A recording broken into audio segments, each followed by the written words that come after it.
कि सुधर जाओ, नहीं तो सामना करवा के हम आपको सुधार देंगे। 2 मिनट लगेगा केवल।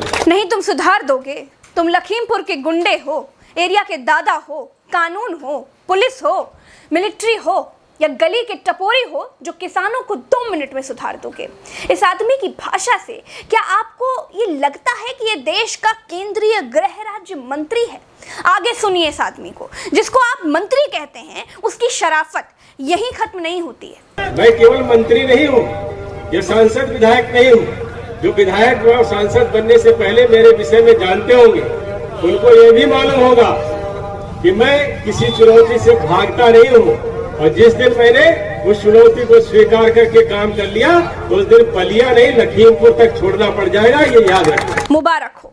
हमारे देश में केंद्रीय गृह राज्य मंत्री हमारी सिक्योरिटी फोर्सेस का बॉस एक गली का गुंडा बनाया गया है। यह आदमी अपने मुंह से कह रहा है कि केवल मंत्री, विधायक या सांसद नहीं है ये। इस आदमी के भीतर वो गुण है जिसको सीवी में देखकर अमित शाह जी ने इसे अपना जूनियर मान लिया। यह व्यक्ति देश की सरकार में है, गृह राज्य मंत्री है। इसे अपने ही देश के किसान चुनौती लग रहे हैं, इसे अपने ही देश के किसान दुश्मन लग रहे हैं। ये अपने ही देश के किसानों को अंगूठा दिखाते हुए रास्ते से निकलता है। देखिए, ये हमारे देश के केंद्रीय गृह राज्य मंत्री हैं, अपनी गाड़ी के भीतर हैं, और जब इनकी गाड़ी किसानों के प्रदर्शन वाली जगह से निकलती है तो पहले हाथ हिलाते हैं और किसानों को उकसाते हुए थम्स डाउन वाला साइन बनाकर अंगूठा दिखाते हैं। इस अंगूठे का मतलब है कि तुम लोग मेरा कुछ नहीं बिगाड़ सकते या बिगाड़ पाए, या फिर थम्स डाउन का मतलब है कि तुम सब फेल हो, कुछ नहीं कर सकते हो। दोस्तों, देश के इतिहास में ये पहली बार हुआ होगा कि एक केंद्रीय गृह राज्य मंत्री अपने ही देश के किसानों को दुश्मन बताकर उनको उकसा रहा हो, अपनी ही जमीन के किसानों को शोहदों की तरह ललकार रहा हो। इस तरह की लफंगाई आज तक के इतिहास में किसी भी गृह राज्य मंत्री ने नहीं की।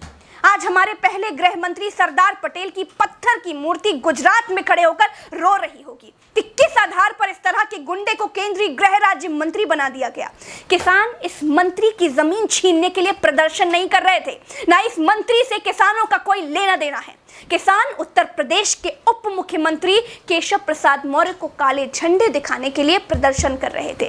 उप मुख्यमंत्री को इस मंत्री के गांव जाना था और इस मंत्री के कानों को विरोध पसंद नहीं है, इसीलिए इसके लड़के ने लखीमपुर को जलियांवाला बाग बना दिया, अपनी गाड़ी से किसानों को रौंदवा दिया। अजय मिश्रा टेनी जी का लड़का अपने गुंडों को लेके आया भाई, उन्होंने किसानों के ऊपर जो है गाड़ियां चढ़ा दी। हमारे किसान 5 किसान हमारे शहीद हो गए। गृह राज्य मंत्री हो, बीजेपी हो या फिर मुख्यमंत्री हो, सबके सब किसानों को रौंदने का, मारने का प्लान बनाकर बैठे हैं। इस आदमी को सुनिए, ये हरियाणा के मुख्यमंत्री मनोहर लाल खट्टर हैं। माँ बाप ने नाम मनोहर रख दिया, उस पर मत जाइए। इस मुख्यमंत्री के पीछे साजिशकर्ताओं को पहचानिए कि किस तरीके से किसानों के बीच खून खराबे के लिए कार्यकर्ताओं को उकसा रहा है। लेकिन उत्तर पश्चिम हरियाणा के हर जिले में अपने किसानों के 500-700 हजार लोग आप लोग अपने खड़े करो, उनको वॉलंटियर बनाओ और फिर जगह जगह 60-60 समाचारे जैसे को तैसा ठालो ठंडे, ठीक है, नहीं वो भी देख लेंगे। और दूसरी बात यह है, जब ठावेंगे डंडे तो जमानत की परवाह मत करो। महीना 6 महीने 2 महीने रहा होगे ना, तो इतनी पढ़ाई इस मीटिंगों में नहीं होगी। अगर 2-4 महीने वहां रहे होगे तो बड़े लीडर अपने आप बन जाओगे। बताइए, सच है कि बीजेपी सरकार में सारे गुंडे राज्य छोड़कर भाग गए हैं? इन जैसे मुख्यमंत्रियों के रहते गुंडों का क्या काम है? गुंडे इनसे अच्छा प्रदर्शन कभी नहीं कर पाएंगे। कहाँ ये वेल ट्रेंड है, कहाँ वो सिस्टम की ठोकरों से गुंडे बने। क्रिमिनल्स तो कोई बराबरी ही नहीं कर सकते।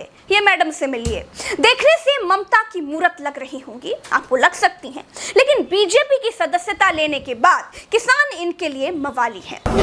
फिर किसान आप उन लोगों को बोल रहे हैं मवाली है वो, मवाली है वो। जानवर भी जिसका खाता है ना, उसकी वफादारी करता है, लेकिन नेतागिरी पर ये नियम लागू नहीं होते। कॉर्पोरेट ने जब गर्दन पकड़ रखी हो तो किसान मवाली क्या, मर भी जाए तो उससे कोई भी फर्क नहीं पड़ता। दोस्तों, ये इतिहास में पहली बार है कि भारत देश के केंद्रीय गृह राज्य मंत्री ने किसानों को टपोरियों की भाषा में धमकी दी। सबसे ज्यादा किसानों वाले राज्य का मुख्यमंत्री मारने, खून खराबे की बात कर रहा है। ये पहली बार है कि केंद्रीय गृह राज्य मंत्री की आज्ञाकारी औलाद खुद अपनी फोर्स ले जाकर किसानों पर हमला कर रहा है, अपनी थॉर गाड़ी से किसानों को रौंदवा रहा है। जहां तक मुझे भारत देश की समझ है, केंद्रीय गृह राज्य मंत्री सिक्योरिटी फोर्सेस से जुड़ा देश का बहुत बड़ा पद है। क्या पुलिस में इतनी हिम्मत है कि अपने मालिक मिश्रा जी के लड़के को पकड़ने की हिम्मत करेगी? जांच के नाम पर बेवकूफ बनाने वालों से यह जरूर पूछिएगा, जब बाप थानेदार है तो बेटे को कौन पकड़ेगा? ऐसे मंत्रियों से पहले इस्तीफा लेना चाहिए। ये अपने प्रभाव से जांच कभी नहीं होने देंगे। इस हिंसा में हमारे बीच के एक पत्रकार रमन कश्यप की भी मौत हो गई। ईश्वर उनकी आत्मा को शांति दे। और ज़्यादा अपडेट्स के लिए मुझे ट्विटर पर @प्रज्ञालाइव नाम से खोजकर फॉलो कीजिए। लिंक डिस्क्रिप्शन में है, क्लिक करके फॉलो कीजिए। कठिन समय में साथ रहेंगे तो एक दूसरे की शक्ति बनेंगे। चलते हैं। राम राम, दुआ सलाम, जय हिंद।